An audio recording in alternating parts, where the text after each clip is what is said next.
দেখুন বন্ধুরা চিচিঙ্গা গাছ, ওই দেখুন চিচিঙ্গা ধরেছে, মানে একটু নমস্কার দর্শক বন্ধুরা, আমাদের রান্নাঘরে আমি আবারও চলে আসলাম। আজকে আমি আপনাদের সঙ্গে শেয়ার করব পাঙ্গাস মাছ। এই দেখুন বন্ধুরা পাঙ্গাস মাছ, এই দেখুন পাঙ্গাস মাছের চর্বি। আজকে আমি তেল ছাড়া চর্বির তেল দিয়ে আজকে আমি রান্না করব পাঙ্গাস মাছ, আর সঙ্গে দেব সবজি চিচিঙ্গা। এই দেখুন বন্ধুরা আমাদের গাছের চিচিঙ্গা প্রথম ধরেছে, একটু প্রথম, তো এই চিচিঙ্গাটা দিয়ে আমি আজকে রান্না করব। আরও ধরেছে, মানে বড় হয়নি, আস্তে আস্তে বড় হচ্ছে। এই দেখুন বন্ধুরা আমার চিচিঙ্গা গাছ,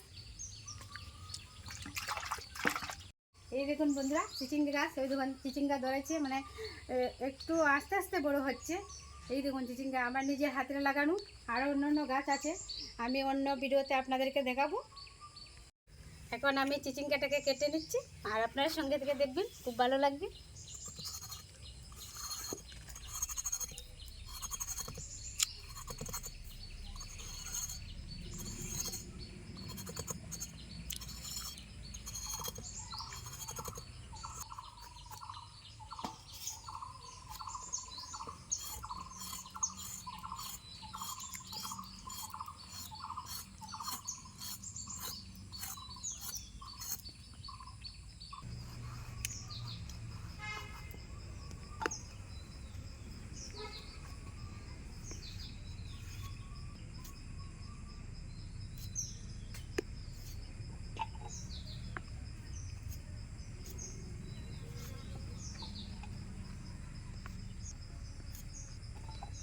চিচিঙ্গাটাকে এখন কেটে নিয়েছি, এখন আমি ভালো করে ধুয়ে নেব।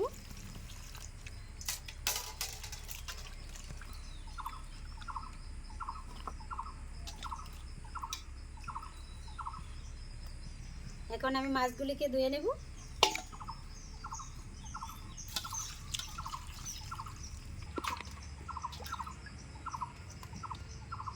মাছ আর সবজি আমি ধুয়ে নিয়েছি, এখন রান্নাঘরে গিয়ে উনুনটা জ্বালিয়ে রান্নাটা শুরু করব। উনুন জ্বালানো হয়ে গেছে, কড়াই বসিয়ে দিচ্ছি।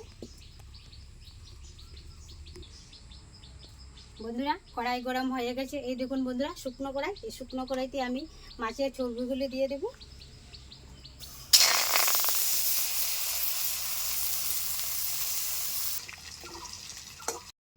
এই দেখুন বন্ধুরা চর্বির থেকে কতখানি তেল উঠেছে, এখন আমি মাছগুলি ভেজে নেব।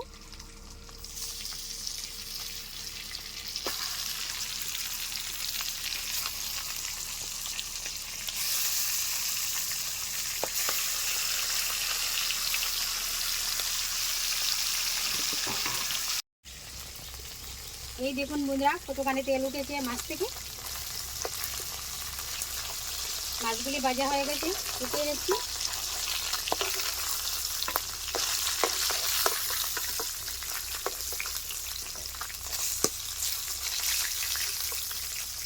এখন আমি সবজিগুলি ভেজে নেব।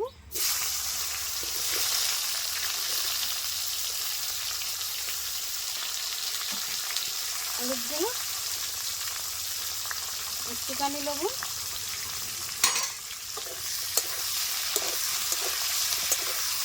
সবজিগুলি ভাজা হয়ে গেছে, উঠিয়ে নিচ্ছি।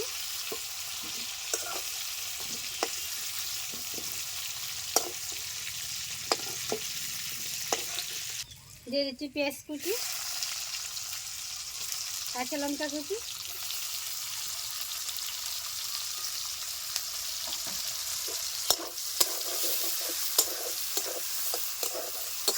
পেঁয়াজটা ভাজা ভাজা হয়ে আসছে, দিয়ে দিচ্ছি টমেটো কুচি, হলুদ গুঁড়ো,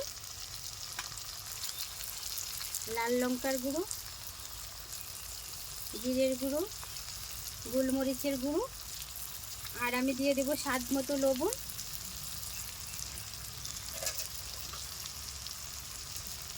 একটু জল দিয়ে মশলাটাকে আমি ভালো করে কষিয়ে নেব।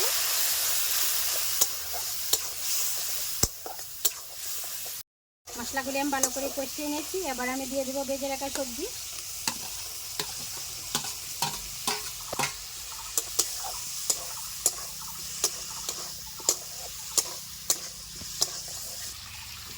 সবজিগুলিকে আমি ভালো করে কষিয়ে নিয়েছি, এবার আমি দিয়ে দিব পরিমাণ মতো জল।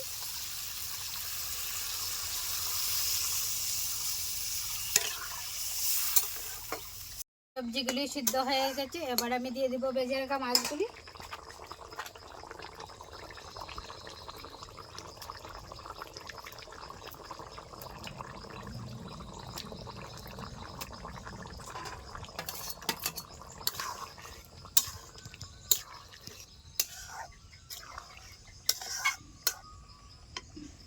রেসিপি হয়ে গেছে, দিয়ে দিচ্ছি গরম মশলার গুঁড়ো।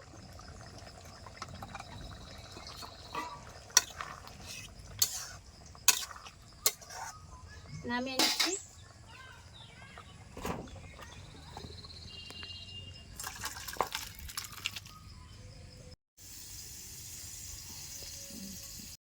বন্ধুরা, পাঙাশ মাছের তেলে আজকে আমি পাঙাশ মাছ রান্না করলাম। আজকের পর্বটি আপনাদের কাছে কেমন লাগলো? যদি ভালো লাগে চ্যানেলটি সাবস্ক্রাইব করে পাশে থাকবেন। নমস্কার।